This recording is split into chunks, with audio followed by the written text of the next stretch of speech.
Estamos aqui para bater um papo aqui sobre algumas curiosidades. É um projeto que temos aqui sobre a palavra de Deus e estamos aqui para esclarecer algumas dúvidas, alguns também assuntos polêmicos e sempre buscando a palavra de Deus como um fundamento principal da nossa conversa. Hoje vamos tratar sobre três dispensações, que seria o mistério, a graça e a plenitude dos tempos. Estou aqui com meu amigo irmão Marcos. É isso aí, prazer, pessoal. E o irmão Kélio.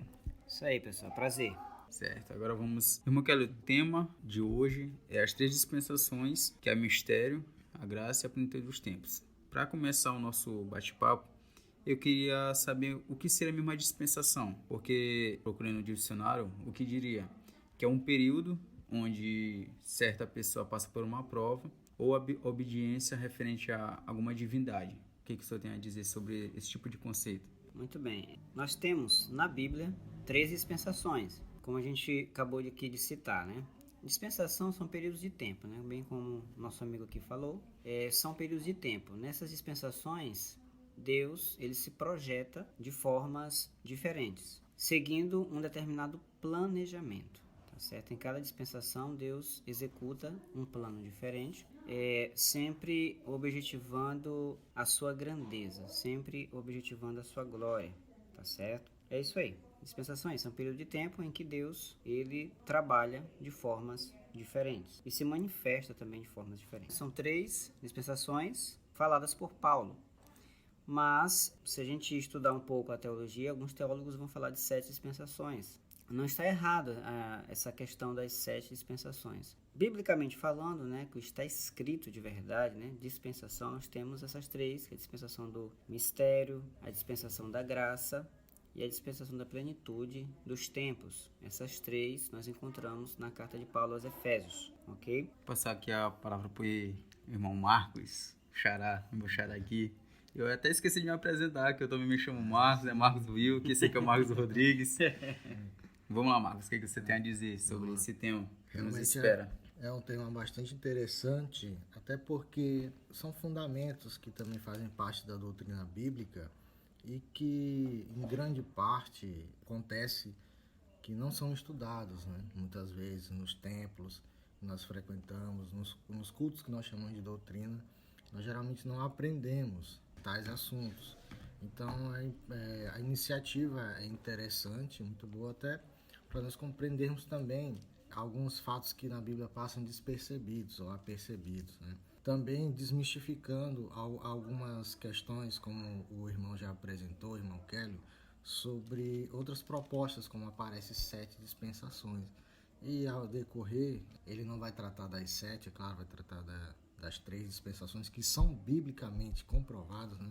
Do que as 7 não há uma referência bíblica que aborde as 7, mas foi apenas, se não me engano, no século XIX, em que um teólogo ele apresentou essas 7 dispensações com base em, como nós já falamos, em períodos de tempo em que Deus, como ele conceitua, em que Deus ele tem essa relação com a humanidade. Então ele tirou ali 7 períodos em que 5 para esse teólogo, né, já teriam sido vivenciadas e que ainda estamos vivendo uma e teriam mais 2 ainda a ser cumpridas, mas não tem um fundamento exatamente bíblico, uma referência bíblica como a que nós vamos estudar das cartas de Paulo. Muito bem.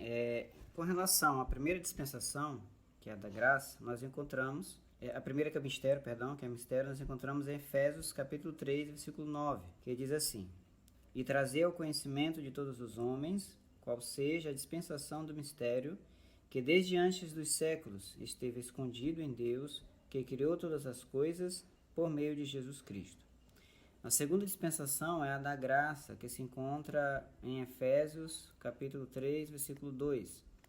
Se é que tendes ouvido acerca da dispensação da graça de Deus, que para convosco me foi dada.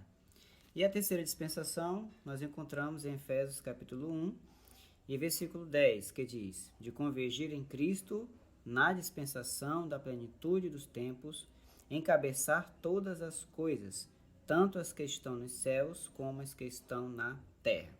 Então nós vemos aqui o apóstolo Paulo citando, né, 3 dispensações. Então podemos ver e perceber que existem, né, claramente na Bíblia essas 3 dispensações. Então, a primeira dispensação, né, nós temos 2 partes, em parte A, né, apelidamos assim, e parte B. A parte A é todo o conhecimento, toda a revelação antes de Gênesis 1:1, tá certo? Ou seja, antes da criação dos céus e da terra. Então veja só, nesse tempo nós vemos que o Pai, ele se revela como um ancião de dias. Nós vemos também que o Verbo, ele não era conhecido pelos anjos. Nessa época, nessa dispensação, os anjos não sabiam quem era o Verbo, pois o Verbo ainda era um mistério não revelado a eles. Então eles não tinham conhecimento. Satanás não sabia quem era Jesus. Nós podemos abrir no livro de João, você que tem Bíblia aí, João 1,18, abra conosco, que vai dizer o seguinte: porque ninguém jamais viu a Deus, mas o Filho unigênito, que está no seio do Pai, este o deu a conhecer. Então veja só. Então aqui ele começa falando do Verbo, que o Verbo era Deus, que o Verbo estava com Deus, enfim, que o Verbo se fez carne. Então o Verbo, ele estava oculto no seio do Pai. E até então era um mistério escondido. Todos os anjos, né? Só o Pai que conhecia. Lá em 1 Coríntios 15, 26 também vai tratar a respeito disso, que vai dizer o seguinte, 26 a 28. Ora, o último inimigo que será destruído é a morte. Pois se vê, todas as coisas sujeitou debaixo de seus pés. Mas quando se diz todas as coisas lhe foram sujeitas, é evidente que se situa aquele que lhe sujeitou todas as coisas, ou seja, o Pai. E quando todas as coisas lhe estiverem sujeitas, então também o próprio Filho se sujeitará àquele que todas as coisas lhe sujeitou, a fim de que Deus seja tudo em todos. Isso aqui vai acontecer ainda em outra dispensação, que a gente chama de plenitude dos tempos, que vai inverter. O Filho outrora estava no seio do Pai, mas aqui, quando a gente chegar lá, nessa dispensação, o próprio Pai é que habitará no seio do Filho. Então, nessa parte da dispensação do mistério, que é essa parte A, que é antes de Gênesis 1:1, antes da criação dos céus e da terra, Deus cria todas as coisas espirituais. O mundo espiritual é criado, incluído o homem e a mulher. Porque a gente sabe que Deus, ele criou o homem e a mulher, mas ele também formou o homem e a mulher. Quando a gente fala de criar, é o verbo bará, que é trazer existência do inexistente. Então, Deus, pela sua palavra, ele cria, né, ele traz à existência algo que não existe, do inexistente. Então, isso é criar. Então, a parte imaterial do homem, do ser humano, foi criada nessa época. Na parte A da dispensação do mistério, Deus cria o homem e a mulher. E Deus forma o homem e a mulher já posteriormente, na parte B da dispensação do mistério, após Gênesis 1:1, né? Após o livro de Gênesis, ali do capítulo 1 em diante, exatamente ali pelo 2, Deus forma, melhor dizendo, o homem é formado. Talvez surja alguma dúvida para quem está ouvindo, porque justamente é algo, eu digo até um pouco complicado, você tentar falar de algo que precede o que não está escrito, digamos, não está explícito, né? Mas como o irmão Kelly colocou muito bem, existem referências, como é Daniel 7:22, é isso? Isso, Daniel 7:22. Isso, ele já fala um pouco, ele já trata, se o irmão puder ler daqui a pouco, do ancião de dias, né? Porque eu acho que na cabeça da maioria de nós cristãos, talvez até pergunta de muitas pessoas, o que existia antes de existir o mundo, sabe? Eu já fiz essa pergunta há um tempo. E antes de existir o mundo, onde é que Deus habitava, né? Como é que era Deus antes de existir tudo? Então, é bom o irmão vai trazer essa referência. E também a questão que eu achei interessante, se eu puder falar um pouquinho mais, é sobre como que Deus primeiro cria o homem, sem ser na parte física, né? Para explicar um pouquinho mais como que aconteceu essa criação, para depois haver essa formação. Muito bem, no livro de Provérbios, nós temos aqui a sabedoria. Provérbios capítulo 8, versículo 22 em diante, ele vai dizer o seguinte: O Senhor Jeová me possuiu no início de seus caminhos, antes de suas obras mais antigas. Desde a eternidade fui estabelecida, desde o princípio, antes da origem da terra. Então a sabedoria aqui, ela é Cristo, ok?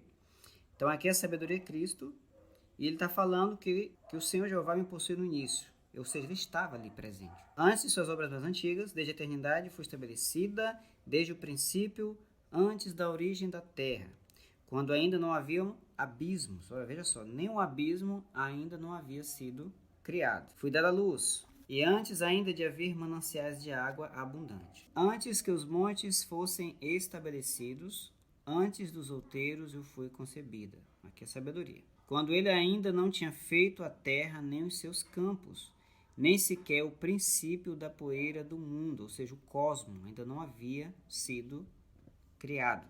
Quando ele estabelecia os céus, aí estava eu. Quando traçava um círculo sobre a face do abismo, quando consolidava o firmamento, quando os mananciais subterrâneos mostravam o seu poder, quando ele decretou ao mar o seu termo. Isso aqui já na dispensação do mistério, né, já na formação, né, do mundo, nessa parte aqui. Então eu estava com ele e era como seu arquiteto. E eu era diariamente o seu deleite, divertindo-me diante dele em todo o tempo, divertindo-me no seu mundo habitável. Então, quer dizer, nós vemos aqui que antes da criação, ou durante a criação, havia um outro mundo. Este mundo chamado de mundo habitável, que era onde a sabedoria estava. E aqui ela diz mais, divertindo-me no seu mundo habitável, e os meus deleites eram com os filhos dos homens. Quem era a sabedoria? Cristo. Isso. Sabedoria era Cristo. Aí a gente precisa entender que Cristo, ele não foi criado, né? Ele fala aqui, quando a gente fala de algo relacionado a Cristo como criado, não está relacionado à alma dele, está relacionado à sua imagem, ao seu corpo físico. Muitos fazem confusão com relação a isso. Cristo, ele não foi criado, ele é Deus. Então Deus não tem princípio e não tem fim. Mas o corpo dele foi formado. Então toda vez que tem uma referência a Cristo como ele sendo o primogênito de toda a criação, né? Às vezes alguns usam isso para dizer que Jesus não é Deus, para anular a divindade de Cristo. Mas ali o apóstolo Paulo está falando no sentido de que o seu corpo físico ele foi formado antes. Porque veja só, lá em Gênesis, quando Deus vai fazer o homem, ele diz, façamos o homem conforme o quê? A nossa imagem. Aí tu pergunta, que imagem? O apóstolo Paulo aos Colossenses ele vai dizer que Cristo é a imagem do Deus invisível. Então se Cristo é a imagem do Deus visível, e ele já existia, porque veja só, ele diz, façamos o homem conforme a nossa imagem. Então a imagem já existia. Que é a imagem? Cristo, a sabedoria. Então essa imagem ela já estava sendo projetada no mundo habitável. E esta imagem que estava se divertindo com os filhos dos homens. Agora como? Se eles não tinham sido nem formados. Uma prova de que o homem, ele existia antes de vir para o Cronos. A questão é que nós, quando nascemos, perdemos as memórias eternas. Mas a gente é formado por corpo, alma e espírito. Então isso significa o quê? A alma foi criada. Certo? O espírito foi criado, mas o corpo foi formado. E onde estava o espírito quando Deus... Porque Deus sopra. É Deus quem sopra em Adão. Ele é quem sopra em Adão e ele passa a ser uma alma vivente. O sopro sai de dentro de Deus. Então a gente já existia em Cristo. Existia nele. E ele diz aqui, ó, me divertia com eles, com os filhos dos homens, no mundo habitável. Sendo que esse mundo habitável... Aqui a gente percebe que está sendo falado no momento em que a criação está sendo efetivada. Está surgindo a criação. Só uma dúvida. Sim. Porque quando se fala em uma... Eu vou dizer assim, trocando termos em miúdos aí no popular, existia uma espécie de vida, uma vida, digamos, espiritual, antes de existir a vida física do homem, né? Sim. Isso não daria um respaldo para aqueles que acreditam no espiritismo, de que eles afirmam que existe a alma humana, foi primeiro criado no céu, no paraíso com Cristo, e que após morrermos voltaria para reencarnar e assim sucessivamente? É uma boa pergunta, Marcos. Muito interessante a sua pergunta. Polêmica também, né? Polêmica também. Mas vamos lá, vamos tentar ver se a gente consegue responder aqui, tá? Com toda a humildade. Cristo, né, a sabedoria, ele, como eu disse aqui, ele se divertia com os filhos dos homens. Só que essas imagens que foram feitas, elas vieram com defeitos. A exemplo do que aconteceu com Satanás, porque Deus criou ele perfeito. O texto lá do profeta vai dizer que ele era perfeito nos seus caminhos, até que se achou iniquidade. Mas Deus criou ele perfeito. Então, por criar ele perfeito, ou seja, num corpo eterno, e Lúcifer pecou num corpo eterno, então não houve mais redenção para Lúcifer. Então, o que é que Deus faz? Deus poderia ter destruído essas imagens imperfeitas. Mas o que ele faz? Ele faz com que essas imagens imperfeitas, que já existiam antes, né, da criação do mundo, nascessem no Cronos. Só que com uma lei, né? Quando Deus implanta a alma, né, faz surgir a alma de Adão, implanta no Éden, né, o Adão, e que ele dá escolha para Adão da árvore, ali era um teste. Adão foi criado mortal. Tem gente que diz que Adão foi colocado imortal, né, ou eterno no Éden. Não. Adão foi colocado mortal no Éden. E ele deveria escolher entre a árvore do conhecimento do bem e do mal e a árvore da vida. Embora Deus disse assim, podesse comer de todas, inclusive a árvore da vida, mas ele não comeu da árvore da vida, certo? A ordem não vai alterar.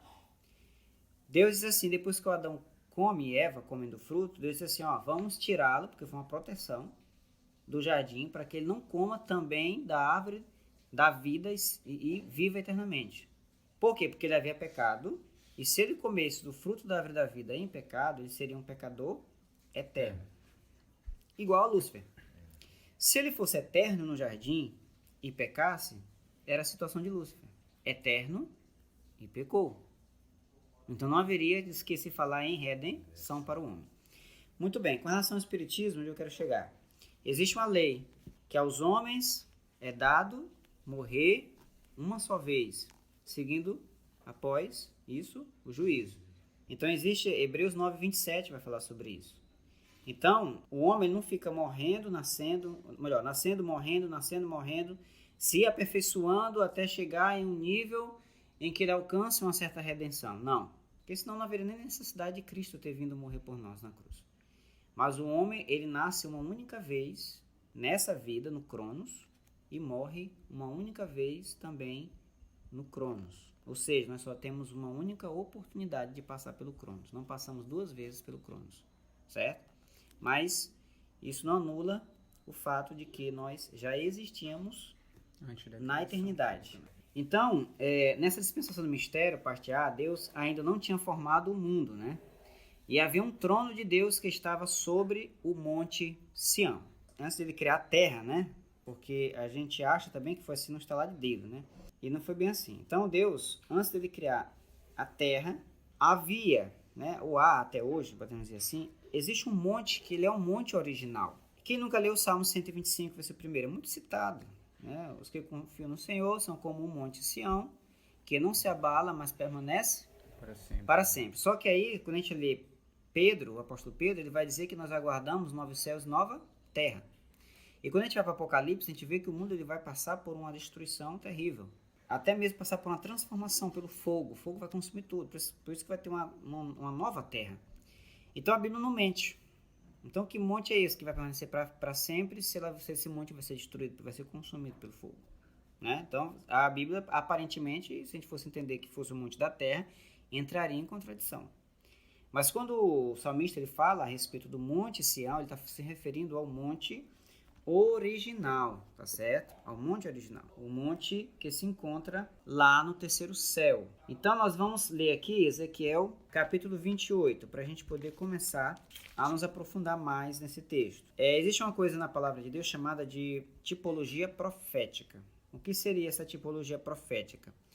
Tem alguns textos das profecias que a gente começa a ler, a gente percebe que o profeta ele está falando de determinado cidadão. E, do nada, ele insere no meio daquele texto, no meio daquela profecia, um fato a respeito de outra pessoa. E isso acontece em Ezequiel e acontece em Isaías. Então, Ezequiel, capítulo 28, versículo 13... Só uma pergunta, irmão. 12, começa no 12. Sim, pode perguntar. Nós estamos ainda na parte A. Parte A, né? Ainda na parte A, tá bom? Dispensação do mistério. Isso, nós estamos na dispensação do mistério, parte A. Que é antes de Gênesis 1:1. 1:1. Certo? Antes da criação. Isso, antes da criação. Quando a gente fala antes de Gênesis 1:1, inclui, antes que eu falo assim, antes incluindo, Sim, sabe? sim. Porque lá no princípio criou Deus céus está falando no plural, né? Sim. Tanto o céu que a gente está falando aqui, quanto a terra. Só que aqui nesse momento ainda não havia criado a terra. Porque a parte B inicia-se com a criação da terra, certo? A parte B. A parte A, com a criação, finda-se com a criação dos céus. Certo. Tá claro até aqui? Tá. Então emenda os dois aqui, né? Parte A e parte B iniciam uma finda no 1 e inicia a outra no 1 também. Certo. Tá dividido ali no primeiro versículo. Ezequiel 28:12 vai dizer assim: Filho do homem, entoa um lamento funerário sobre o rei de Tiro. Lembrando que ele está falando aqui, até então ele estava falando do rei, de um rei terreno, mas agora ele insere aqui um outro ser, certo? Aí o que ele vai dizer? Tu eras o selo da perfeição. Veja só. Isso aqui é o que a gente chama de tipologia profética. Ele insere aqui, do nada ele começa a falar de um outro personagem, cheio de sabedoria e consumado em formosura. Aí ele vai dizer, estavas no Éden. Ó que curioso. Não pode ser um ser humano daquela época. Não faz sentido? Faz sentido. Não pode ser um ser humano da época de Ezequiel. Ele não pode estar se referindo a um rei daquela época. Porque aquele ser rei não estava no Jardim do Éden. Só havia duas pessoas, seres humanos, no Jardim do Éden. Adão e Eva.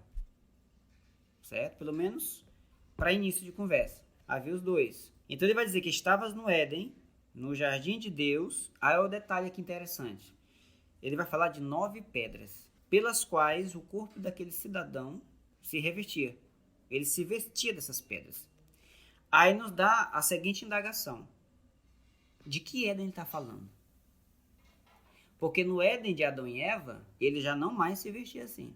No Éden de Adão e Eva, ele já entra como uma serpente, ele já caiu.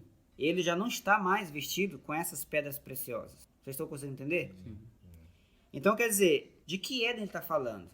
Aí eu digo a vocês, ele está falando do Éden original.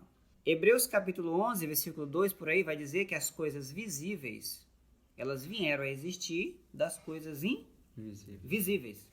Para tanto que quando Moisés vai construir o tabernáculo, Deus fala para ele, Deus mostra o tabernáculo para Moisés no monte. Para tanto que Deus diz para Moisés, Moisés, constrói o tabernáculo de acordo com o modelo que te foi mostrado no monte. Que modelo Moisés viu? O tabernáculo original. O tabernáculo celestial. Que João já fala sobre ele. Que Hebreus também já fala sobre ele. Um tabernáculo que não é feito por mãos humanas. Amém? Deixa eu Pode ver se falar. eu entendi aqui, irmão. Então Vai quer lá. dizer que antes de existirem as coisas físicas aqui, Sim. a física é aqui na Terra, claro. Então já existiam as coisas que são originais. E eles estariam no plano divino. Isso, perfeito. Né? Então, as coisas que se apresentam aqui na Terra são cópias ou sombras, né? Sombras do que tem lá. Daquilo. Então é por isso que João ele tem visões, né, da cidade e é por isso que ele, me corrija se eu estiver errado, ele faz comparações, né? As ruas são como de ouro, né? Parecido. E ele descreve também algumas pedras preciosas, né? Sim. Como o senhor falou também do tabernáculo, foi mostrado para Moisés, né? Ele fez ali uma cópia, né, daquilo que foi Deus mostrou para ele, né? Então, não sei se essa era uma dúvida também que eu tinha. Então, as coisas que aqui se apresentam são uma cópia do Isso. que há de original no céu. Então, no céu há um Éden original. Perfeito. Isso. O Éden terreno, que aqui esteve, que teve um jardim que foi implantado no Éden, é Sim. apenas uma cópia. Apenas uma Certo? cópia. Vamos lá. Apenas uma cópia do que tem lá. Deus trouxe algumas coisas de lá, do terceiro céu. Quando ele foi fazer o Cronos, quando ele estabeleceu o Cronos, que ele foi formar a Terra, ele trouxe algumas coisas de lá. Agora o que é interessante é que nem tudo que tem lá ele trouxe. Por isso que o apóstolo Paulo vai dizer que aquilo que o olho nunca viu, o que os ouvidos nunca ouviram e o que nunca chegou ao coração do homem é o que Deus tem preparado para aqueles que o amam. Então tudo que tem aqui de bom tem lá. Só que lá tem milhões, milhares e milhares de coisas que Deus não trouxe para cá, que está reservado para aqueles que amam a Deus. Isso que é maravilhoso. É verdade.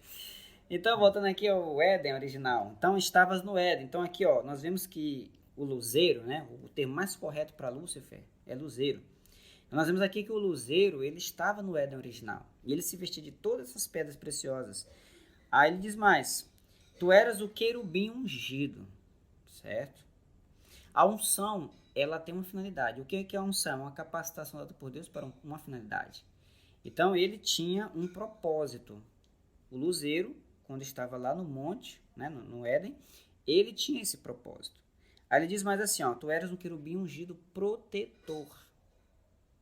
Mas protetor de quê? Né? Boa pergunta. O que ele protegia?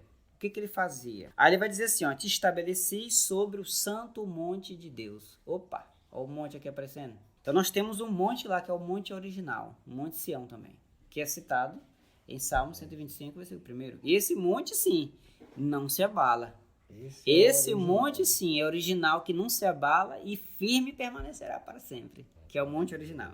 Então a gente percebe que ele tinha essa incumbência de ser o protetor e ele foi estabelecido sobre o monte, tá certo? Aí ele diz mais, andavas no meio das pedras afogueadas. Ponto, vamos abrir um parênteses bem aqui, pedras afogueadas. Você se lembra de Isaías? Isaías, ele tem uma visão, ele vê o Senhor assentado no alto sobre um trono, né? Suas vestes encheu a terra, sua glória encheu a terra. E ele olha 2 seres que voavam acima do trono, com cada ser com 3 pares de asas. Com 2 cobriu o rosto, com 2 voavam, com 2 cobriu os pés. E diziam, santo, santo, santo, é o Senhor dos exércitos, e a terra está cheia da sua glória. Né? Muito bem, então, a Isaías diz assim, ai de mim, porque sou pecador e habito no meio de um povo de impuros lábios. Vou morrer. Se desesperou. O que acontece? Os serafins, que eram aqueles que voavam, um serafim foi lá, pegou com Atenais. Um Atenais é uma espécie, um instrumento para se pegar brasa, né? Para se poder pegar na brasa. E ele foi no altar do incenso. Isso aqui, tudo que ele viu foi a plataforma do trono. Isaías viu a plataforma do trono. Se você analisar, você vai perceber. João, do Apocalipse, ele viu essa plataforma do trono. Ezequiel viu os querubins que ficavam nessa plataforma, certo? Então aqui vamos falar um pouco sobre o trono de Deus. Então esse trono de Deus, ele ficava estabelecido em cima desse monte, do Monte Sião, original. As pedras afogueadas, elas ficavam no altar de incenso. Lembra da visão de Moisés? Ele viu o altar de incenso original, certo? Então o altar de incenso, ele ficava diretamente ligado ao trono, ele ficava de frente ao trono. Por isso que o altar de incenso no tabernáculo ficava de frente para a arca, porque a arca é representação do trono, porque é onde Deus está. A arca é representação também de Cristo. Então o altar do incenso ficava na frente do trono. Só que não havia separação, não havia uma cortina, coisa que no tabernáculo de Moisés foi necessário por causa do pecado. Mas como na estrutura do trono original tudo era perfeito, não havia pecado ali, então o altar de incenso ficava de frente para a arca, que digamos assim, que simbolizava o trono de Deus. E lá ficavam as pedras afogueadas. As pedras afogueadas, elas eram levadas pelo querubim, o querubim protetor. Então o luzeiro, ele era uma espécie de protetor da adoração. Então as pedras ele levava, ele juntamente com os demais anjos, eles cuidavam dessas pedras, levavam até o altar do trono, e lá os serafins pegavam as pedras e colocavam essas pedras dentro do altar de incenso. Aquele cheiro que queimava agradava a Deus, aquela fumaça que subia. O Apocalipse narra sobre isso, sobre essa fumaça, que sai muita fumaça do altar de incenso. Muito bem, só que ele era, o luzeiro, um querubim. E o querubim, ele olhava de baixo para cima para o trono. O querubim ele só podia ir até a altura da plataforma, certo? Para tanto que os demais querubins ficavam ao lado. Né? Eram 4 querubins que ficavam ao lado. Esses 4 querubins foram vistos por Ezequiel. Ezequiel fala sobre eles, que tinham 4 rostos. E tinham também umas espécies de roda nos seus pés. Então o que acontece? Ele vinha e olhava para cima, para falar com Deus. Ele se apresentava diante de Deus, mas olhava para cima. E quando ele olhava para cima, quem ele via? Ele via o trono e viu os serafins que voavam acima do trono. Essa era a visão que o luzeiro tinha. Só uma pergunta, 2 na verdade, né? Certa vez eu estava comentando sobre esse trono que foi visto por Ezequiel. Então esse trono de Deus, ele é um trono que ele não é, digamos, fixo, né? Não é fixo. Os querubins se movem. E levam ele. Como a visão de Ezequiel. E há uma plataforma, como o senhor colocou, muito interessante. Pena que não dá para mostrar a imagem. Pena que não dá. E é muito interessante que coloca a visão dos tronos, né? Que aparece em Apocalipse, né? Sim. Tem na plataforma, né? Dos 24 anciãos, é isso? Sim, 24 anciãos. Isso. Então ele é um trono que ele não é fixo, né? Não, como ele é nós móvel. temos uma ideia de trono fixo, né? É um trono móvel. E outra coisa, é mito ou verdade? Vamos lá. Vamos lá. Essa questão que você falou que ele era o protetor da adoração, Da adoração, Lúcifer, isso. isso. Eu já ouvi muito dizer que Lúcifer era digamos, o regente ali do coral, né? Que ele era responsável pelo louvor a Deus. Então, é correta essa afirmação ou é uma falha de interpretação? Isso surgiu do versículo 13, que diz que e em ouro trabalhado eram os teus tambores e as tuas flautas, foram preparados no dia em que tu fosses criado. Essa interpretação vem daqui, de que Lúcifer é o regente do coral, mas não, base bíblica nós não temos não. Isso é mito mesmo. Não há base, a Bíblia não dá base para dizer que Lúcifer tinha um coral, mesmo porque nem tem essa palavra na Bíblia. Isso é verdade. Eu não tenho nem de onde tirar, porque não fala nem de louvor, de Lúcifer louvando, não fala. Isso é verdade. Não tem. E eu já vi alguém ministrando que quando ele se locomovia, saíam louvores dele, né? Isso aí eu já ouvi, sério. Eu também já ouvi já vi também. Mas é exagero. É a imaginação humana. É fértil. Muito bem. Então ele continua falando, andavas no meio das pedras, porque ele tinha acesso às pedras afogueadas. Só que é interessante que no 16 ele fala assim, ó, pela multidão do teu comércio. Comércio de quê, né? Aí assim, ó, pela multidão do teu comércio, o teu interior se encheu de violência e pecado. Ele começou a ficar violento. Ele começou a comercializar. Agora o que ele comercializava? E pra quê? E pra quê, né? Aí ele diz assim, portanto eu te lancei profanado fora do monte, ó. Ele foi lançado fora do monte. Aí o que ele diz mais?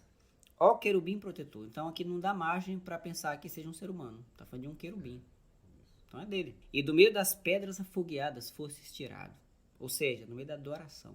Então Deus destituiu ele deste cargo, de ser responsável. Mas por quê? Porque ele encontrou um trono. Um outro trono.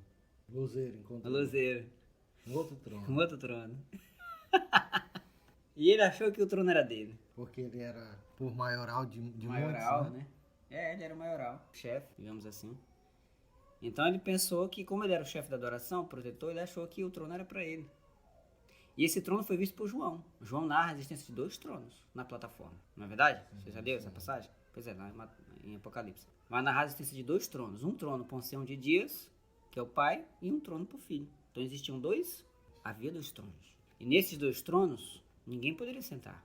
Embora o filho, na dispensação do mistério, ainda fosse um mistério não revelado, nem mesmo aos anjos, mas o trono estava lá. Mas ninguém poderia sentar naquele trono na plataforma. O trono estava reservado. Só que o luzeiro não sabia quem era. Não conhecia o filho. Ele não conhecia o verbo. Porque o verbo não foi revelado a eles. Então aquilo subiu a cabeça dele, achou que era dele. Aí ele começou a fazer o comércio das pedras afogueadas, porque ele queria um trono.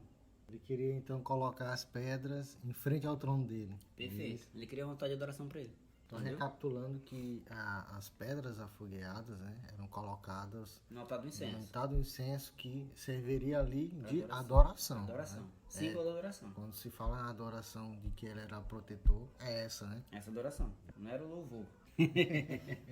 Eu tô insistindo nesse assunto para desmistificar, para ficar bem claro para todos. Isso, né? Exatamente. Certo? Embora eles cantavam, né? Porque em Jó, acho que, se não me engano, acho que é Jó, que fala, né? Que elas jubilavam, né? Ou seja, cantavam e tal. Embora eu sei que eles louvam, eu sei que os anjos louvam. Sim. Sabemos disso. Mas não é disso que está falando, tá? Muito bem, então, no de 15 vai dizer que ele foste perfeito em teus caminhos, desde o dia em que foste criado até que se achou iniquidade em ti, né? Aí no 17 ele diz, portanto, o teu coração se engrandeceu por causa da tua formosura, e corrompeste a tua sabedoria. Olha só, por causa do teu esplendor, porque ele realmente era o portador da luz. A palavra luzeiro significa portador da luz. Ele portava a luz. Então ele resplandecia. Por isso te lancei por terra. Olha a diferença. Lancei por terra. Essa é uma expressão. Ele não foi lançado na terra. Foi lançado por terra. A expressão de que ele foi derrubado. Ele foi retirado da sua autoridade que ele tinha. E diante dos reis eu te entreguei para que te contemplem. Então, quer dizer, foi envergonhado, certo? Aí no 18 ele diz, pela multidão das tuas iniquidades e pelas injustiças do teu comércio, profanastes os teus santuários. Ele tinha santuários. E esses santuários ficavam ali naquele lugar, ali ao pé do monte. Porque em cima ficava o trono. Então embaixo, acreditamos que seria a localização desses santuários. as congregações dos anjos, digamos assim. Por isso, se tem um fogo no meio de ti para te consumir e te reduzir a cinzas sobre a tua terra, à vista de todos os que te contemplam. Então ele foi lançado por terra, ele foi derrubado do seu posto, perdeu o status, né, de adorador, e só que Deus já tinha um plano. Quando ele começou a arquitetar e fazer essas coisas, Deus ele se ausentava dali, ele ia para um lugar chamado mundo habitável, que foi onde ele projetou e arquitetou com a sabedoria o plano da criação do Cronos, né? A criação do Cronos, e também a criação do homem e a formação do homem no Cronos. Isso é bem interessante. Não, o Cronos, né, que nós falamos aqui, talvez, não sei se todos conhecem o conceito de Cronos, né? Seria esse tempo ou esse espaço, né, em que nós habitamos, né? Que existe o Kairos, essa pronúncia certa? Certo. Que é digamos ali, o lugar onde estão as coisas espirituais, né? Então, na verdade, lá não é sujeito a tempo, nem sujeito a tempo que eu falo cronológico, né? Sim. Nem a questão física, né? Isso. E diferente daqui do nosso plano, né? Digamos assim, terreno, que é sujeito à física, às leis da gravidade. Então, aqui é o Cronos, né? O qual o irmão está falando. E existe o tempo que é Kairos, onde as coisas espirituais, onde Deus habita e todo o seu plano celestial. Muito bem. Indo lá para Isaías 14, ele também fala uma coisa sobre luzeiro também, sabe? É uma coisa interessante para a gente poder entender. 14:12. Aí ele vai dizer o texto assim: como caístes do céu, ó luzeiro da manhã. Não é porque ele caiu do céu que ele caiu na terra, tá? Ele fala aqui do céu, é do céu dos céus. E a gente crê na existência de 3 céus, porque Paulo disse que ele conhecia um que foi até o terceiro céu. Então, se existe o terceiro, é porque existe o segundo e o primeiro. Embora os judeus eles acreditem na existência de 7 céus. O judeu ele tem essa crença de existir 7 céus. Mas nós ficamos com a Bíblia, 3 céus. Então, como caíste do céu é o luzeiro da manhã, filho da aurora, como foste lançado por terra. Novamente a expressão, ó. Tu que lançavas sortes sobre as nações. E tu disseste no teu coração, ó, e subirei ao céu, acima das estrelas de Deus. Exaltarei o meu trono. Olha só. Como eu disse lá anteriormente, o luzeiro ele ia até a plataforma, a altura da plataforma. E ele olhava para o trono, que olhava assim, de baixo para cima. Ele erguia a cabeça para falar com Deus. E quando ele erguia a cabeça, ele olhava as 2 estrelinhas lá em cima, que são os anjos. Porque estrela na Bíblia a gente sabe que são anjos. Então quando ele diz assim, a prepotência dele foi tão grande, mas tão tamanha, que ele diz assim, ó, acima das estrelas de Deus, acima dos serafins. Das 2 estrelas que voavam, que foi visto por Isaías voando acima do trono. Alguém está dizendo que acima dessas 2 estrelas que já estão acima do trono, né, exaltarei o meu trono. Olha a prepotência Da criatura. Da criatura. Irmão, e aqui na referência que eu estou lendo, no versículo 13, diz assim, e tu dizias no teu coração. Então era algo que era apenas, digamos, com ele, né? Era Sim, só intentava, até então era com ele. Era Depois ele só com convenceu Sim. os outros. Começou nele. Porque o anjo, ele tem coração. Alguém pergunta assim, mas coração? Anjo tem coração? Anjos têm alma. Na verdade, eles são espíritos que possuem uma alma. Um anjo é um espírito, um só espírito que possui uma alma. Esse coração, então, seria Relativa- sentimentos, né? Digamos Sentimentos, assim. emoções. Porque uma alma, ela possui intelecto, possui emoção e possui volição. É o que caracteriza a personalidade. Anjos possuem personalidade, eles têm vontade. Lúcifer quis pecar, ele teve vontade. Ele é inteligente, a gente já sabe. A gente já leu o texto lá que falou que ele tinha uma sabedoria imensa, né? Tem outros textos que vai dizer que ele era mais sábio do que Daniel. Então, inteligência ele tem. Vontade ele teve, certo? Emoção também, porque ele se irava. A gente viu lá no texto que, pela multiplicação do comércio dele, ele usou de violência. Então, ele tinha raiva. Então, isso fala de sentimentos, certo? Então, isso fala de uma alma, correto? Então, ele tinha alma. Já não tem, né? Até hoje ainda tem. Tem uma alma. Claro que demoníaca, mas tem. Assentar-me-ei no monte da congregação. Qual é o monte da congregação? É o Monte Santos. Não disse que as congregações ficavam no pé? Sim. Por isso que é chamado de monte da congregação. Porque as congregações dos anjos ficavam no pé do monte. Monte da congregação. As congregações ficavam no pé. Certo? Tá claro daqui? Sim, sim. Aí ele diz, por que ele fala subirei, né? Subirei. Porque ele está olhando de baixo. Então eu vou subir. Então o trono ficava onde? Em cima. Sim. Se o trono ficasse embaixo, ele não diria subirei. Verdade. Não é verdade? Então o trono fica em cima e a congregação ficava embaixo, o monte da congregação. Assentar-me no monte da congregação, que é o Monte Sião, nos lugares remotos do norte, que era a localização que ficava, né, lá, que fica lá no céu dos céus. Subirei sobre as mais altas nuvens, né, as nuvens que ficavam ali no monte, e serei semelhante ao Altíssimo. Aí é onde entra o nome Miguel. Quem é semelhante ao Altíssimo? Quem é? É uma pergunta. Ninguém. Mistério. Mistério. Aí o versículo 15. Mas serás abatido ao Sheol. Sheol fala de inferno, né? As partes mais profundas do abismo. Pronto, bem aqui a gente encerra essa parte da dispensação parte A, certo? Até aqui foi só a parte A. Ah. Muita coisa. Muita coisa interessante. Não é mais do mesmo, digamos assim, né? São Sim. coisas que realmente dificilmente nós vamos ouvir em alguns tempos. Não que não aconteça, que graças a Deus aí Deus tem levantado muitos homens de Deus com palavras com ensino, sabe? Querendo mesmo mostrar verdades bíblicas.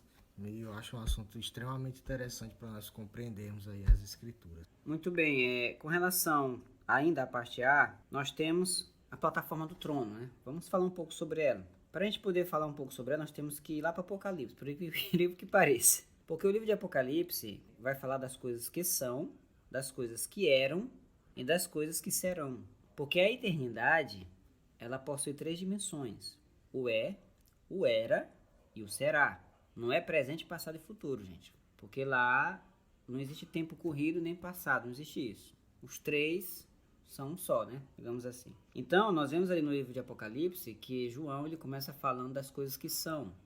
Então, nós vemos ali ele vendo Cristo glorificado, certo? Cristo está glorificado. E por ele estar glorificado, ali é o da eternidade. Mas quando nós vamos para o capítulo 4 de Apocalipse, nós vemos que João fala de um cordeiro, como que havendo sido morto. Então, peraí. João, no início do livro, ele vê Jesus glorificado, seus olhos como chama de fogo, seus pés como latão reluzente, seus cabelos, né, alvos como a lã, ali ele glorificado, e quando chega no 4, ele está ali como um cordeiro. Por quê? Porque a gente precisa entender que o livro de Apocalipse segue essa ordem. O aí o era e o será. Então, vamos analisar. Quando ele vai analisar a questão da chegada do cordeiro, quando ele fala da chegada do cordeiro, daquele ser que estava ali, como que havendo sido morto, aquele ali é o era da eternidade, certo? É um período anterior, né, dentro do Cronos, seria assim que a gente poderia usar usando o Cronos para entender melhor. Seria um período anterior, certo, ao período em que João viu Cristo glorificado. E isso acontece muito. Lá em Daniel, nós vemos Daniel ver Cristo glorificado também. Daniel 10:5 vai dizer o seguinte: levantei os meus olhos e olhei, e eis um varão vestido de linho, cujos lombos estavam cingidos de ouro fino de ufaz. O seu corpo era como um crisólito e tinha a aparência de um relâmpago. Seus olhos eram como tochas de fogo. E seus braços e seus pés tinham a cor do bronze reluzente, certo? Como latão reluzente. E a voz das suas palavras era como de um estrondo de uma multidão, ou seja, de uma voz de muitas pessoas. Então nós vemos aqui que Daniel, ele vê um ser glorificado. Quem que Daniel está vendo aqui? Daniel está vendo Cristo. Mas como assim? Se Cristo ainda nem havia sido encarnado, como é que Daniel viu Cristo glorificado? É o mesmo Cristo que João viu, sendo que Cristo ainda não havia sido glorificado. Porque aqui Daniel, ele tem uma visão da eternidade. E na visão da eternidade, o tempo, não há tempo. Não há essa questão de passado, presente e futuro. Então nós vemos aqui que Daniel vê Jesus glorificado. Agora o que é interessante, fazer aqui uma linha do tempo cronológica. Vamos tentar, porque se a gente quiser entender a eternidade é impossível, não dá. Então nós precisamos, dentro do Cronos, tentar compreender, encaixar dentro do Cronos os acontecimentos. Porque aqui não estão na ordem, certo? Não estão na ordem. Uma hora está no outra está no era, outra hora vai para o será, enfim.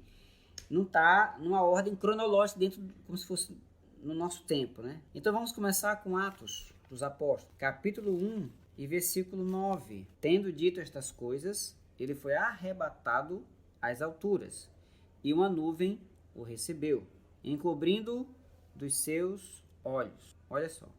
Então os discípulos estão ali, todos ali sentados no pé do monte, então estão ali no pé do monte juntamente com Cristo, melhor dizendo, e de repente eles veem Jesus ascendendo ao céu, e uma nuvem o encobre, de forma que eles não veem mais. Aí nós vamos para Daniel novamente, capítulo 7, versículo 13. Olha a visão de Daniel. Eu estava olhando nas minhas visões noturnas, e eis que vinha nas nuvens do céu. Bom, quando a gente usa esse verbo vinha, significa que está se aproximando de quem está falando, né? Se eu disser ia, está se distanciando, mas é vinha. Então vinha está se aproximando. Isso significa que Daniel estava tendo a visão de cima. Daniel estava olhando de cima para baixo do monte. Ele estava olhando para o Monte das Oliveiras, só que de cima para baixo. Os discípulos estão no pé do monte, olhando de baixo para cima. Daniel está de cima, olhando Jesus vir. Interessante. Amém? A eternidade é assim. Mas, Mexe com a nossa cabeça. eu estou tentando aqui alinhar com o tempo para a gente poder compreender, ver se a gente consegue entender. Eis que vi nas nuvens do céu. Ó. Atos vai dizer que uma nuvem o encobriu, levou ele. E aqui Daniel vai dizer que ele vinha na nuvem, certo? Como filho do homem. Olha, filho do homem, por quê? Porque ele estava com um corpo físico. Por isso que ele é chamado de filho do homem. Porque é alguém que nasceu do ventre de uma mulher. Então ele estava com um corpo físico. Que dirigiu-se ao ancião de dias. Opa! Dirigiu-se ao ancião de dias. E o fizeram chegar até ele. Se a gente voltar no 9 aqui, do capítulo 7, ele vai dizer assim: continuei olhando até que foram postos uns tronos. Aí ele diz, e o ancião de dias se assentou. Ou seja, se assentou em eram 2 tronos. O ancião de dias que a gente aprendeu, né, que é o pai, se assentou em um dos 2 tronos. E o ancião de dias se assentou, e o seu vestido era branco como a neve, o cabelo da sua cabeça como a lã puríssima. O seu trono chamas de fogo, e as rodas dele eram fogo ardente. As rodas vistas por Ezequiel são as rodas dos querubins, da plataforma do trono. Então fizeram ele chegar até o ancião de dias. Mas se a gente puder, veja só, interromper um pouquinho. Antes de fazerem chegar ele ao ancião de dias, Daniel viu ele vindo. Aí nós temos o Salmo 24. Levantai, ó portais eternos, as vossas cabeças, para que entrem quem? O Rei da Glória. Isso. Eles não abriram. Não abriram não. Os querubins não abriram. Aí pela segunda vez, levantai, ó portais eternos, para que entre o Rei da Glória. Aí os querubins tornam a perguntar: quem é o Rei da Glória? Aí eles respondem, né?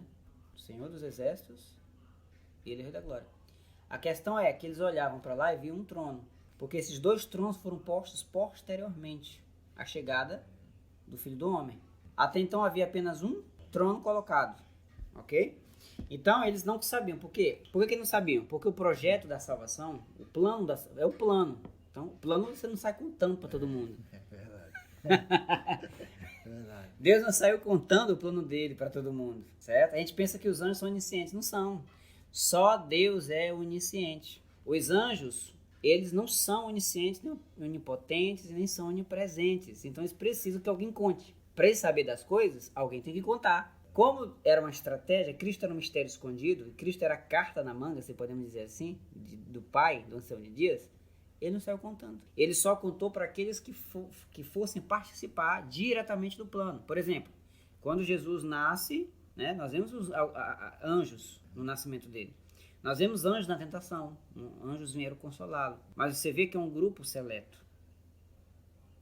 Né? São 2, Satanás levou o quê? 1/3, ficaram 2/3. São milhares e milhares de anjos, milhões e milhões de anjos, incontáveis anjos. Mas Deus selecionou aqueles para os quais ele poderia contar. Certo? Então ele não saiu contando para todo mundo o plano dele. Muito bem, então, indo para Apocalipse, nós estamos seguindo uma ordem cronológica. Então começa com os discípulos, vendo Cristo subir. Daniel vê ele vindo. Salmos narra a chegada dele nos portões para entrar. Aí até que eles são convencidos a deixar que ele passe. Aí ele vem, passa e fizeram ele a chegar diante do ancião de dias. Apocalipse capítulo 4. Vai dizer o seguinte: imediatamente estive em espírito, e eis que um trono estava posto no céu. E no trono um ser estava assentado. Quem é esse ser? Esse ser de Daniel 7,9, ancião de dias, se assentou. Então, quer dizer, havia um trono e esse ser se assentou. O 3 vai dizer, 4:3, e aquele que estava assentado parecia semelhante ao brilho das pedras de jaspe e sárdio. E havia ao redor do trono um arco semelhante à cor de esmeralda. É um arco celeste. Havia 24 tronos ao redor do trono, e sobre os tronos vi que estavam assentados 24 anciãos, com vestiduras brancas e que tinham coroas de ouro sobre as suas cabeças. Então havia um trono e 24 tronos, ou seja, o total de 25 tronos, porque eram 24 anciãos, certo? Sendo 8 de cada lado, né? 3 lados do trono, 8 de cada lado, totalizando 24. Aí mais para frente nós vamos ver no 5, versículo 6, e vi entre o trono e os querubins, e entre os anciãos. Então, ó, nós temos ali 24 tronos, né? E vemos um trono que é o trono do Pai, no Ancião de Dias. Aí ele vai dizer que entre os anciãos, entre o trono, ou seja, bem no meio, mais ou menos no meio da plataforma do trono, eu vi um cordeiro em pé. Fala novamente. Os discípulos veem Jesus subindo, certo? Daniel vê ele vindo ao céu. O salmista vê ele chegando na porta da entrada. Fizeram ele chegar até o Ancião de Dias. João já vai ver ele diante do Ancião de Dias, o Filho do Homem. Narrado por Daniel, Filho do Homem. Daniel chama ele de Filho do Homem. Já João já vai chamar ele de Cordeiro, certo? Um cordeiro em pé, o qual, apesar de haver sido imolado, ou seja, ele foi morto. Por que ele foi morto? Porque ele estava ainda com as feridas. Ele tinha sido imolado. Tinha 7 chifres e 7 olhos, falando de poder, que são 7 Espíritos de Deus enviados por toda a terra. Então o cordeiro dirigiu-se àquele que estava assentado sobre o trono e tomou o livro que estava à sua mão direita. Então veja só. Então ele toma esse livro. Jesus, ele, segundo Daniel, capítulo 7 e 9, ele se assenta neste outro trono. Então foram 2 tronos que foram colocados. Então nós temos ali os 24 anciãos, o Pai e o Filho. Nós temos então um total de 26 tronos, sendo que 2 principais é o do Pai e o outro trono é o trono do Filho. Então esse é o trono que já existia no passado, a plataforma do trono, mas dizendo que já existia no passado. E de frente a esse trono, nós temos o altar do incenso. Em Apocalipse 8:3, vai falar: veio outro anjo e pôs-se junto ao altar, tendo um incensário de ouro, e foi-lhe dado muito incenso que deveria ser oferecido, juntamente com as orações de todos os santos, sobre o altar de ouro que está diante do trono. Então existe um altar de ouro, que é o altar de incenso, que está diante do trono.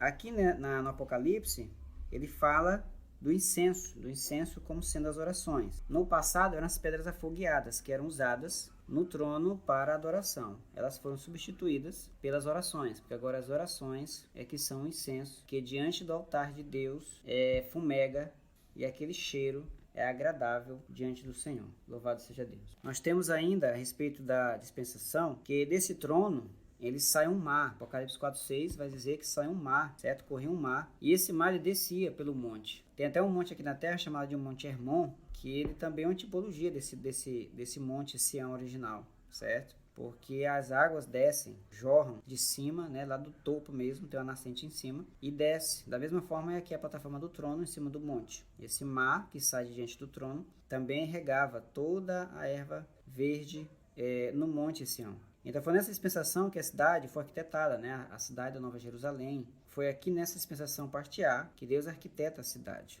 O cordeiro também ele foi imolado antes da fundação do mundo, como lá em Apocalipse 13:8. Também foi nessa época. Os anjos também foram criados nessa época, tá certo? Embora com a rebelião dos luzeiros, eles já haviam sido criados, obviamente. A Nova Jerusalém, né, foi planejada, aconteceu a criação do mundo, o cosmo, né, Deus começa a criar o cosmo, ali em Gênesis 1:1 ainda, começa a criar, porque ele termina a fase A e inicia a fase B, ali, porque Deus cria no princípio os céus, né, os céus começam a ser criados, e a terra também passa a ser criada, tá certo? Então, nesse período aí que acontece a queda, quando o Lúcifer, o luzeiro é lançado, nesse período também. Porque quando Deus cria a terra, quando a terra é criada, o luzeiro já havia caído, certo?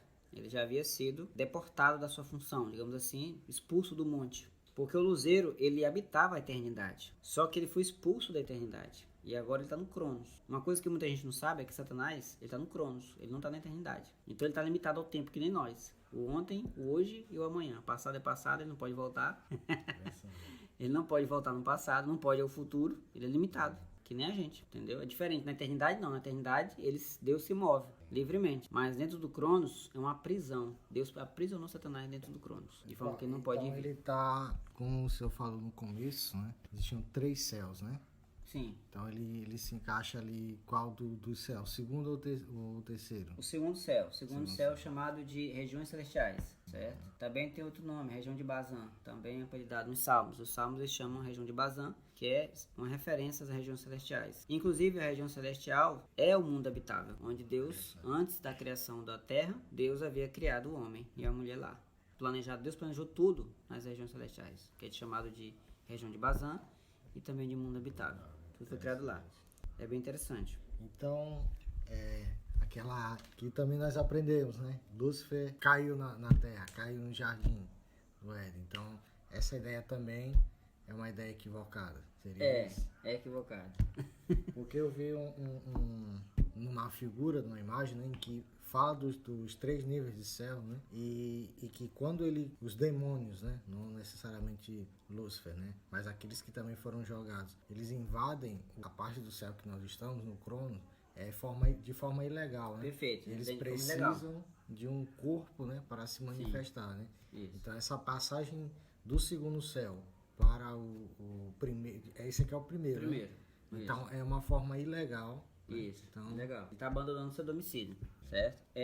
Então, quando ele se rebela, ele é expulso. Então, se a gente for estudar a trajetória de Lúcifer, a gente pode ver que o primeiro lugar onde ele habitou foi o céu dos céus, né? Juntamente ali com Deus, né? Com os anjos, enfim, eram todos um, né? Não existia essa rebelião até então. Quando ele é expulso, ele cai nas regiões celestiais, né? Que é o segundo céu. E ele, como você disse, legalmente ele acessa a terra, ele vem até a terra ilegalmente. Por que ilegalmente? Porque a Bíblia diz o seguinte, que o céu dos céus pertence ao nosso Deus, mas a terra ele deu aos filhos dos homens, ok? Embora ele é senhor de tudo. Claro que Deus é dono de tudo, tudo que pertence na criação, tudo que tem na criação pertence a ele. Ele é o dono de tudo. Mas ele deu a posse, porque existe uma coisa diferente de propriedade e posse. Por exemplo, eu posso ser dono de uma casa, mas eu posso te alugar minha casa. Eu vou ficar na propriedade, a propriedade é minha, tá no meu nome, mas você vai usufruir dela. Você vai estar na posse. E detalhe, quando você está na posse, eu posso chegar lá e invadir sua casa? Entrar a hora que eu quiser? Porque é minha? Não posso, né? Não posso chegar lá, meter o pé, não posso fazer isso. Para eu entrar na casa que é minha, mesmo sendo minha, eu tenho que lhe pedir permissão para entrar. É ou não é? Por quê? Porque essa é a lei. Da mesma forma foi Deus conosco. Deus, a terra é dele, mas ele nos deu para nós usufruir do que aqui tem. E ele estabeleceu a lei. Qual a lei? Para ficar na terra, tem que ter um corpo. Ele estabeleceu essa lei, então ele não pode invadir, entendeu? Então por isso ele projeta a imagem, porque a intenção dele da imagem não era apenas a redenção, como a maioria pensa, mas é porque Deus queria ser um de nós. Deus queria ter corpo para que, tendo um corpo, ele pudesse se relacionar conosco. Porque um dia ele vai reinar na terra com um corpo físico, de forma que ele vai poder ser apalpado por nós.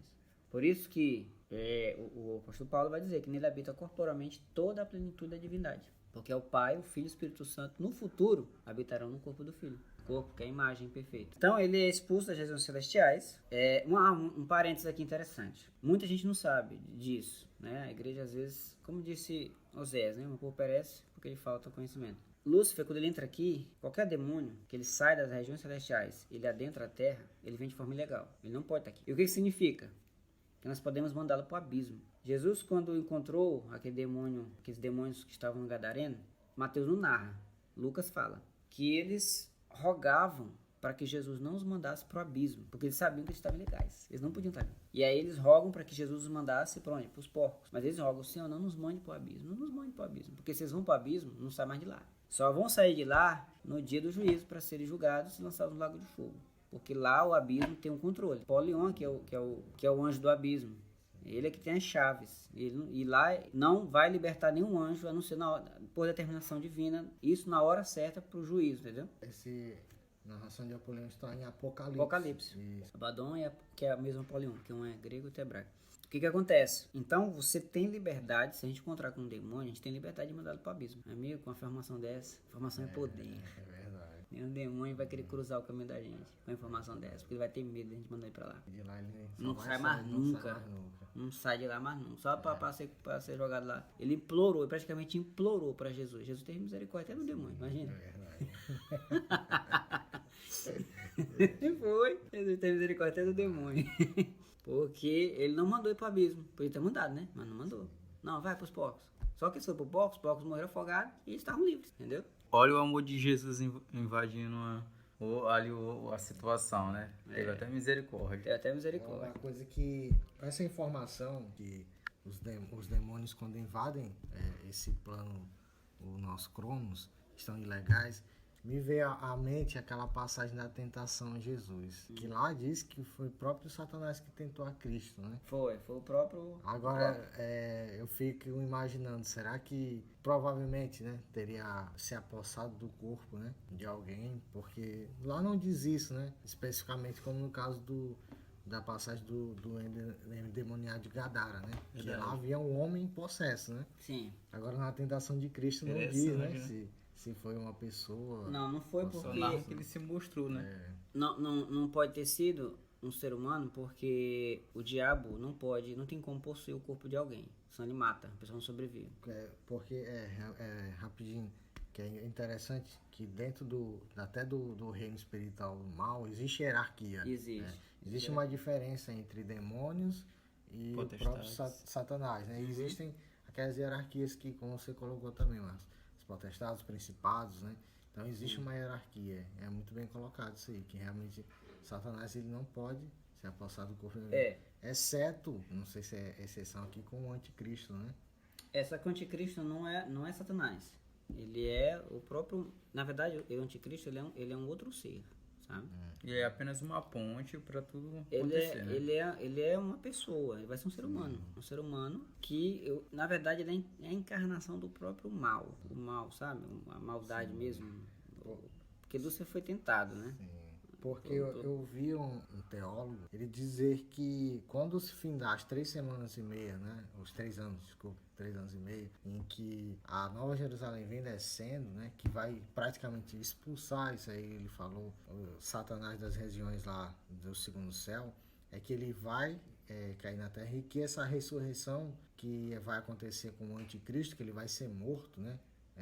Isso ele aponta, o teólogo dizendo, que seria o próprio Satanás encarnado no corpo desse anticristo. Então seria aí Não dá para ser encarnado, porque vão ter a trindade satânica vai existir. Sim. O dragão, que é o diabo, o anticristo e o falso profeta. Então vai haver essa trindade. Para tanto que na guerra, eu não me recordo agora se é a primeira ou a segunda guerra, mas vai sair o espírito da boca de cada um deles. Vai ser a primeira, o Armagedon. Porque no Armagedon é que o anticristo ele é lançado vivo. Na verdade, ele é lançado vivo, ele não morre não. O falso profeta e o anticristo são lançados vivos. Mas enfim, a gente tá na plenitude dos tempos.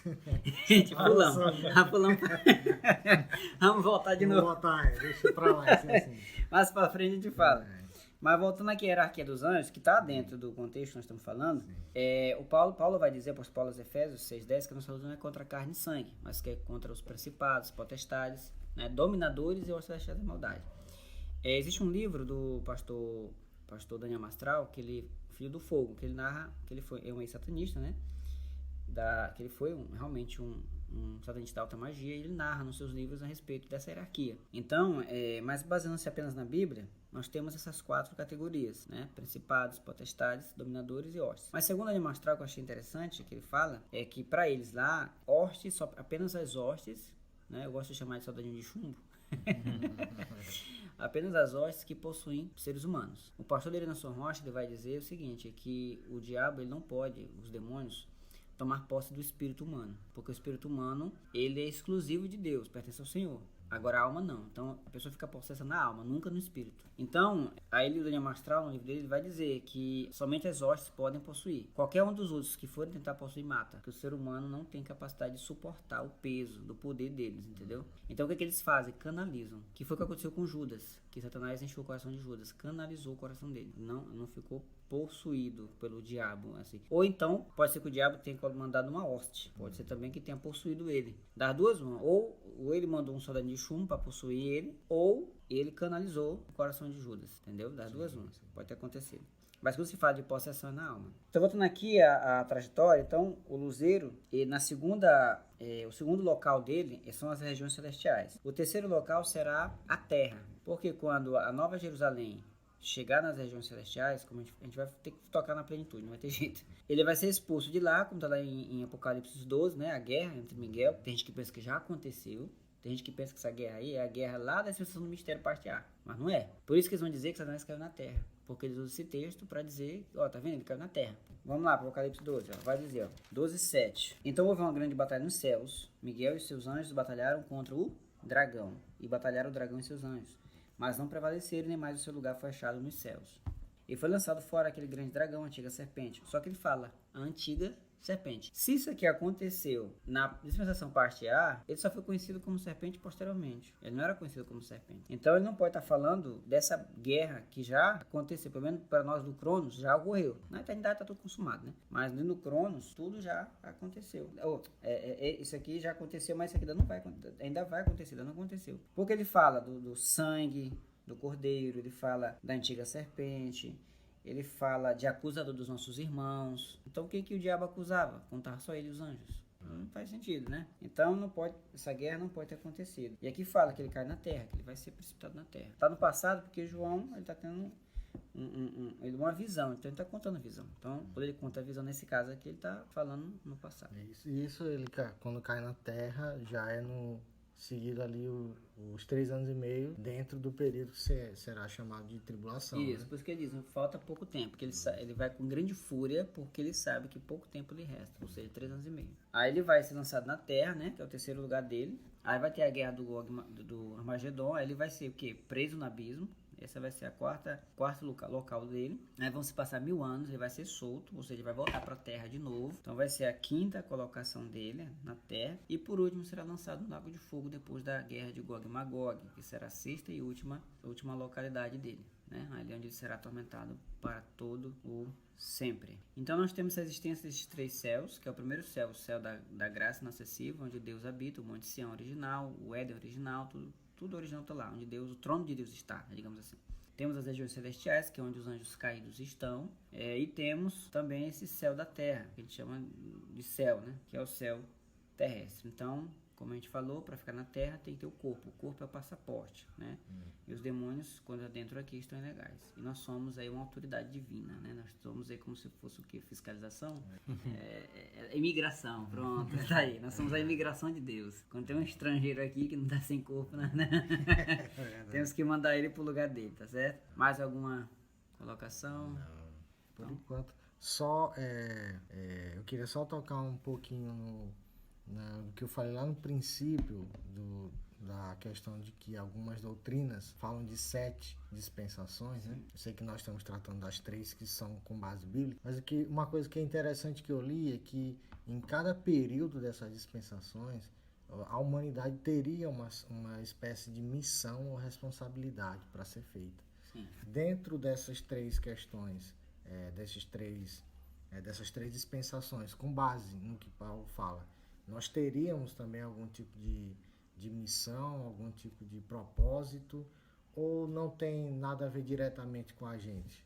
Deus o planejamento vem dele, né? Ele é quem planejou tudo e ele quem fez tudo, né? Na dispensação do mistério parte A, a humanidade não existia ainda no Cronos, porque o Cronos ainda não existe o Cronos, né? Então, na dispensação do mistério parte B, que é a que a gente vai estudar, nós vemos sim que a humanidade tem uma responsabilidade, que é carregar a semente, certo? A humanidade, ela vai carregar a semente lá de Gênesis, né? Até a encarnação, até a dispensação chamada graça. Quando chega a graça, a humanidade, agora não mais a humanidade como um todo, né? Na verdade, até na dispensação do mistério, não vai ser a humanidade como um todo, mas uma nação, né? Deus escolhe uma nação para carregar a semente com uma missão. Os gentios, posteriormente, seriam salvos, mas até então, somente uma nação carregava a semente. A promessa, né? Quando chega na graça, Deus escolhe, mas não é mais uma nação. Deus não escolhe um povo apenas, mas Deus escolhe a igreja. Já vai ser, e a igreja também vem com uma missão. Veio com a missão. Enquanto Israel carregava a semente, protegia a semente, carregava a semente, a igreja vem falando dessa semente. A igreja já vem anunciando a semente que já nasceu, já germinou, já deu outras sementes, né? E morreu, né? Porque se o grão de trigo não morrer, não dá fruto. Então ele já vai falar da morte da semente. E vai também falar não só da morte da semente, como vai falar também da vinda do Senhor glorificado, né? Da vinda dele, do retorno dele, do retorno de Cristo. Na dispensação da plenitude dos tempos, também teremos nosso papel também. Só que ali já vai ser a nível mundial, que já vai ser o milênio, né? Então já vai ser uma responsabilidade maior, já vamos reinar com Cristo. Aí já vai ser um patamar mais elevado. Só mais uma pergunta também, fazendo uma relação dessas 7 dispensações com as 3 que nós estamos estudando. Eles acreditam que há uma diferença entre o povo de Israel e a igreja, né? Então, Pelo que eu li, eles acreditam que as promessas que foram dadas a Israel, elas não se aplicariam à igreja. E algumas coisas como pós, conquista de terra, herança, aí o povo de Israel só ia conseguir isso no milênio. E como se existisse ali uma espécie de segregação, digamos assim, não, a igreja, ela vai ser, eu falo igreja dos gentios, não judeus, né? Vai ter só essa parte e o povo de Israel vai ter só essa. O que o senhor acha dessa questão? Se aplica? É aplicável isso aí? Existem promessas que realmente vão se cumprir só no milênio. Existem profecias que vão ser cumpridas somente no milênio. Por exemplo, o sucessor do trono de Davi. O reino dele não teria fim, né? Vai dizer que o reino não teria fim, mas Davi morreu. Então de que reino que ele está falando? De que rei está falando? Claro que é Cristo. Porque se tu parar para pensar, Jesus, ele não veio da linhagem de Salomão. Porque José não era pai dele, biológico. Então ele não veio da raiz de Salomão, ele não veio das entranhas, tá entendendo o que eu tô querendo dizer? De Salomão. Então Lucas vai narrar a genealogia de Cristo por Maria. Mateus narra a genealogia de Cristo por José, mas a gente vê assim que é uma consideração. Porque José não teve relação com Maria para gerar Jesus, tá entendendo? Sim. Então ele veio da concepção da obra do Espírito Santo. Aí o que é interessante, que houve uma maldição em um descendente de Salomão, chamado Jeconias. Jeconias foi amaldiçoado. Jeremias 22, se não me engano, fala sobre isso. Que ele foi amaldiçoado de forma que não só ele, como a descendência dele não seria produtiva. Ou seja, não poderia ter filhos. Certo? E não seriam prósperos. Por isso que José não podia ter filhos. Era estéril. Embora eu creio que posteriormente Jesus deve ter, acho que com a vida de Cristo, não sei, ele foi curado, porque depois ele teve filhos, né? Sim. Depois Isso ele que eu teve. ia comentar. A não ser que ele morreu e Maria se casou de novo. Não sei. A Bíblia não fala. Das duas, ou Jesus quebrou a maldição que havia sobre ele, ou ele morreu e Maria se casou de novo e teve novos filhos. Porque José ele não é mais citado depois de um tempo. Ele some. Sim. Né? Alguns dizem que ele morre, ele falece. Até os filmes, quando contam a história dele, ele falece. Então Jesus, pela linhagem de José, ele vai barrar em Salomão. Só que, como eu disse, José não era o pai biológico. E a promessa era da semente da mulher. A semente da mulher é o óvulo. Então Deus disse, do óvulo que vai nascer Jesus, do óvulo feminino. E só que, pela linhagem de Maria, que narrada por Lucas, vai barrar em Natã. E o que é interessante, Natã é filho de Davi. Natã era irmão de Salomão. E Natã não era rei. Da descendência de Natã não há nenhum rei, a não ser Jesus Cristo. Então Davi foi rei. Entre Davi e Jesus não existe nenhum rei. Nenhum outro rei. Jesus é o sucessor direto do trono de Davi. E a promessa de que o trono dele jamais terá fim vai se cumprir em Cristo, no milênio. Então existem promessas que são apenas para Israel, que será cumprida. Há promessas que são para a igreja e há promessas que são para os dois povos, porque a barreira de separação foi rompida. Dos dois povos fez um. Interessante. Só que no milênio, Israel vai ser uma nação sacerdotal. Os profetas vão dizer que as nações do mundo virão a Israel. Vão ter que ir de ano em ano entregar ofertas, certo? Porque ela vai ser uma nação sacerdotal. E isso foi isso que Deus quis. O modelo da tribo de Levi, que Deus escolheu uma tribo, da mesma forma que Deus escolheu uma tribo para ser a tribo sacerdotal, Deus escolheu Israel para ser a nação sacerdotal durante o milênio. E não há substituição. A igreja não substitui Israel. Porque tem teologia por aí chamada teologia substitutiva, que eles dizem que Deus rejeitou mesmo Israel e que não tem mais jeito para eles não. É só mesmo a igreja e pronto. Mas ele tem que rasgar Romanos 11. Que Romanos 11, Paulo vai falar sobre Israel. Perguntando, Deus esqueceu seu povo? De maneira nenhuma. Tá certo? Mais alguma pergunta? Colocações finais? Marcos Wilk. Que só estou para servir vocês. Tá, meu pessoal, foi muito bom essa conversa, esse diálogo que nós tivemos aí. Esperamos que venha a contribuir, né? Nós todos viemos aqui a contribuir de forma grandiosa para o vosso crescimento, para a vossa edificação em Cristo. Nossa intenção é essa, tá bom? E na próxima semana tem mais, Deus quiser. Chegamos mais no fim aqui da parte A, né, do nosso primeiro tema. Estamos aqui dispostos a colocar várias perguntas formuladas por irmão Marcos Rodrigues. O Marcos Wilker também. Eu só fico calado, né? Só fico observando. E é isso aí, nós nos vemos mais oportunidades, se Deus quiser, até a vinda de Jesus Cristo. E também, nós também dependemos aí do feedback, né, dos ouvintes, né? Exatamente. Isso. Se possível, interagir, mandando Abordar questionamentos, temas, né? sugestão de tema, Isso. perguntas, né? Bom. A gente vai, de uma forma ou de outra, disponibilizar esse áudio aí para vocês, mas a gente espera também um feedback aí, perguntas, sugestão de tema.